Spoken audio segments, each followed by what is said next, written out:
choose love over fear. And I was working in the garden, and normally I think I express to myriapods a lot, and especially after we moved here on the Sunshine Coast, when all the bugs, they just appeared everywhere. And I was so frustrated for a long time. I was very frustrated. And I think I was talking to myriapods, and I felt everything was so amazing, just the bugs. And then somehow I just let it got into me, and then I feel frustrated. And then every time I walked in a garden, gardening is one of my meditations. It's like I go in there but then whenever I see the bugs and I get frustrated, and I say, oh, why do they have to be here? And then obviously at times, and I feel like I'm like Hitler, killing all the bugs, and and I feel bad for them too. And I feel like, seriously, I'm coming here. They really just coming here. They don't want to cause harm. That's just who they are. But then I still feel frustrated. And then I had a breakthrough recently, and then somehow I was in meditation too. And I feel, what if I'm just going to love the bugs? What if I just love the plants? I'm just going to talk to the plants. What do you need? It's like talk to my kids. How can I help you? How can I care for you? And then I also say, what about I love bugs in general. Even like we got lots of spiders, and my husband, he's very gentle with the bugs, and he knows a lot about just nature and stuff, and he's taught me a lot. And then I go into somehow I just shift, slight change of a mindset. I'm going into, I'm loving my garden. I love the garden. They're going to just thrive, and they're just going to grow beautifully. But then I'm going to detach from, I need you to fruit so I can eat the fruit, that kind of thing. And I love you for who you are. Like I love gardening. I just love growing. I think my frustration came because I expect the plants to fruit, not necessarily because I want them, and also because I want to give it to people. That's how I used to in Melbourne, is I'll have so much and then you can all come and have it, share that joy. And also because I don't know, I grow something and then it flowers and bear fruit, and for me it was very satisfying too. And watching, oh wow, so many, I just love watching. Like I took so many photos. It's like my babies. Sometimes I kiss it. Do you love the plants more than us? Of course not, they know that. But then sometimes they would joke because I spend a lot of time in the garden.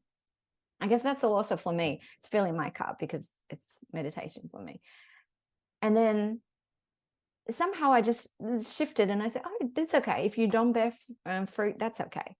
I'm still happy to be here, and then just spending time watering and fertilizing, and how can I look after you, and learning a lot more on how to treat or more prevent the bugs, so the bugs don't come. And I think I shared it before, is how when we give them more nutrients and then provide the right environments, and then the bugs, because they are so healthy, bugs don't come. Or even if they come, they don't pose a threat because the plants are so healthy. So I'm looking more on that aspect. But then I think the mindset shift, it just makes it so much different. And I walk into the garden, it feels so good. It's just like, it doesn't matter. You don't have to perform. It's like kind of let go of the expectation. You have to grow. You have to, grow this way. It's like you kids, and you have to grow or behave this way. And then the same thing, I don't expect my kids to behave in certain way. Obviously, I do put boundaries in place, but most of the time I let them do whatever they like, and they enjoy themselves. So I guess that let go of that expectation for them to grow a certain way. If they fruit, I'll be happy. If they don't, that's okay. That's fine.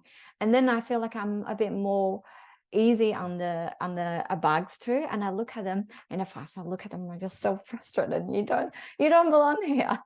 It's like, just don't come to my garden. No, I go like, I look at them.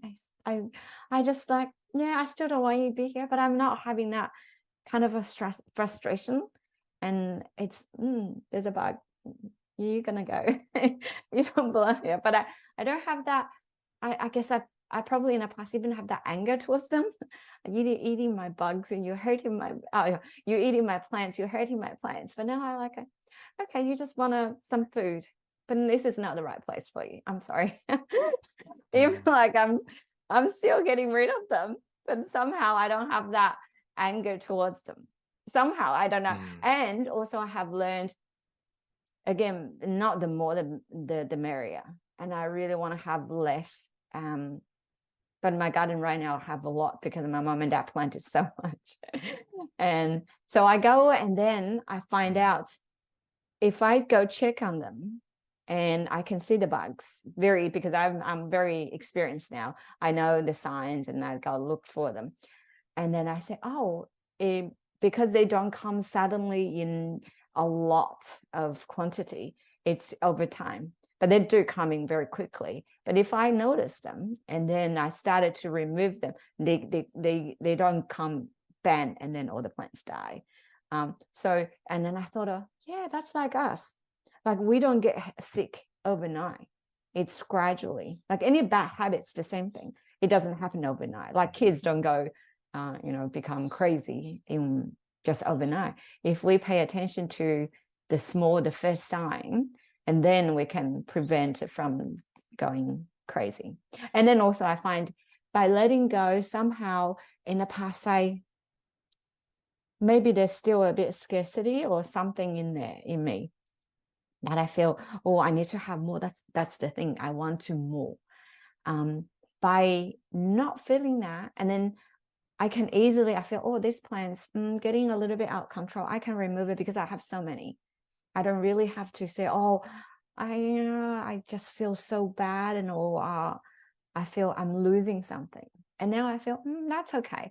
Maybe that's that's the destiny, the plant's destiny. It's not to live for that long. And then I would just remove it. And then also, I guess for gardening, it's the less they grow better, you have more space. I think Louise Hay said something, or somebody else said something about how kids, they need, Peace Pilgrim. Kids need room to grow, to play. And when we are so crowded, they don't have room. The same thing with plants. They need room. So then I think actually good gardeners do that. They would pick all the other plants, but I wasn't. I was like, oh no, I want them. I want to keep them. I want to keep that. I want to keep them all. So I was like, hoarding. I want the more, the merrier. So now I feel like, that's okay. It doesn't matter. I have so much. There's already, and I have an abundance of plants. No, and it's okay. It's okay. It's time for you to go. It's so interesting. But just a slight shift. Let your light shine. Help others find their way out of the darkness. Extraordinarily inspiring stories from ordinary people like you and I.